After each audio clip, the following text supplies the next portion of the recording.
ये कंपनियां सिर्फ बजट के भरोसे नहीं बैठी हैं। आरवीएनएल अब सिर्फ रेलवे तक ही सीमित नहीं है, वो मेट्रो, हाईवे और यहाँ तक कि मिडिल ईस्ट में ग्लोबल प्रोजेक्ट्स में भी हाथ आजमा रही है। वहीं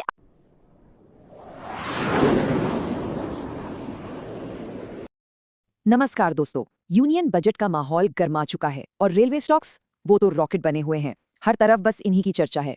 तो चलिए आज इस पूरी तेजी के पीछे की कहानी को परत दर परत खोलते हैं और समझते हैं कि आखिर चल क्या रहा है।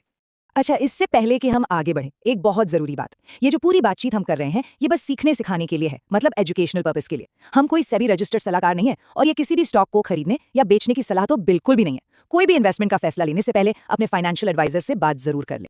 तो सबसे बड़ा सवाल, आखिर रेलवे शेयरों में ये जबरदस्त आग लगी क्यों है? क्या ये सिर्फ बजट से पहले की हवा है या इसके पीछे कुछ ठोस कारण भी हैं? चलिए पता लगाते हैं।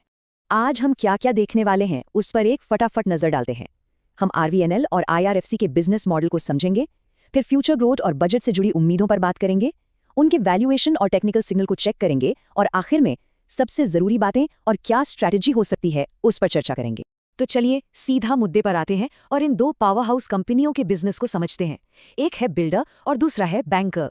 अब देखिए, इन दोनों का काम करने का तरीका बिल्कुल अलग है। आरवीएनएल यानी रेल विकास निगम लिमिटेड ये रेलवे के लिए कंस्ट्रक्शन का काम करती है, मतलब ट्रैक बिछाना, पुल बनाना, इलेक्ट्रिफिकेशन करना। और आईआरएफसी ये एक तरह से रेलवे का अपना बैंक है, एक एनबीएफसी जो बाजार से पैसा उठाती है और रेलवे के इन्हीं प्रोजेक्ट्स को फाइनेंस करती है।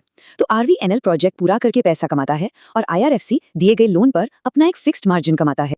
अगर इसे और भी आसान शब्दों में समझना हो तो आरवीएनएल वो है जो जमीन पर काम करता है, मतलब बनाने वाला, और आईआरएफसी वो है जो उस काम के लिए पैसा देता है, यानी पैसा देने वाला।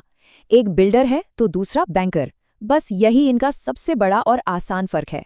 ठीक है, तो ये तो हुई इनके काम की बात। अब देखते हैं कि आगे इनके लिए क्या रखा है और आने वाले बजट से इनकी गाड़ी को कितना धक्का मिल सकता है।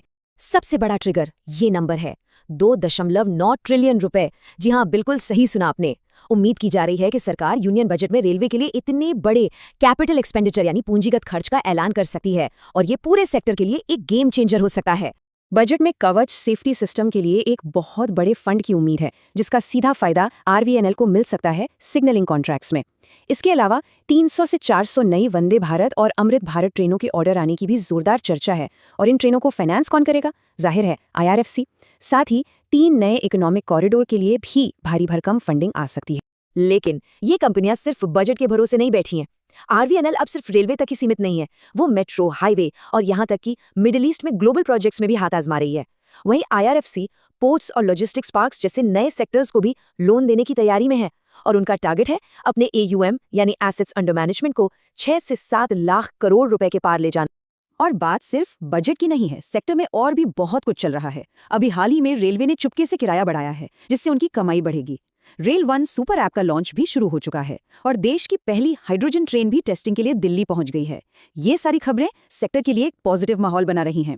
तो ग्रोथ की कहानी तो बड़ी जबरदस्त लग रही है ना, पर क्या इनके वैल्यूएशंस और चार्ट्स भी यही कहानी सुना रहे? चलिए अब जरा नंबर्स की दुनिया में गोता लगाते हैं। इस स्लाइड पर एक नजर डालिए। आरवीएनएल करीब 71 के पीई पर ट्रेड कर रहा है। पीई का सीधा मतलब है कि आप कंपनी के 1 रुपए की कमाई के लिए कितने रुपए देने को तैयार हैं। 71 का पीई यह बताता है कि बाजार को इससे बहुत ही तेज ग्रोथ की उम्मीद है। वहीं आईआरएफसी का पीई सिर्फ 25 के आसपास है, जो इसे एक वैल्यू स्टॉक की कैटेगरी में रखता है। डिविडेंड के मामले में भी आईआरएफसी बेहतर नजर आता है। ये बार चार्ट देखिए, वैल्यूएशन का फर्क और भी साफ हो जाता है। आरवीएनएल एक प्रीमियम ग्रोथ स्टॉक है जिसके लिए निवेशक ज्यादा कीमत चुकाने को तैयार हैं। दूसरी तरफ आईआरएफसी वैल्यू और स्थिरता का प्रतीक है, जहां ग्रोथ शायद उतनी तेज ना हो लेकिन रिस्क भी कम है। अब अगर टेक्निकल चार्ट्स की भाषा समझें तो आरवीएनएल एक जबरदस्त वी शेप रिकवरी के बाद ब्रेकआउट मोमेंटम में है। इसका आरएसआई 70 के ऊपर है, जो कि ओवरबॉट जोन माना जाता है, मतलब बहुत ज्यादा तेजी है। वहीं आईआरएफसी एक classic double bottom reversal pattern बना रहा है और हाल में जो वॉल्यूम बढ़ा है वो इशारा कर रहा है कि बड़े इन्वेस्टर्स इसमें एंट्री ले रहे हैं। तो हमने बिजनेस समझा, ग्रोथ के ट्रिगर देखे, वैल्यूएशन और टेक्निकल्स पर भी नजर डाल ली। अब सबसे जरूरी सवाल, तो फिर किया क्या जाए? चलिए सब कुछ एक साथ रखकर देखते हैं।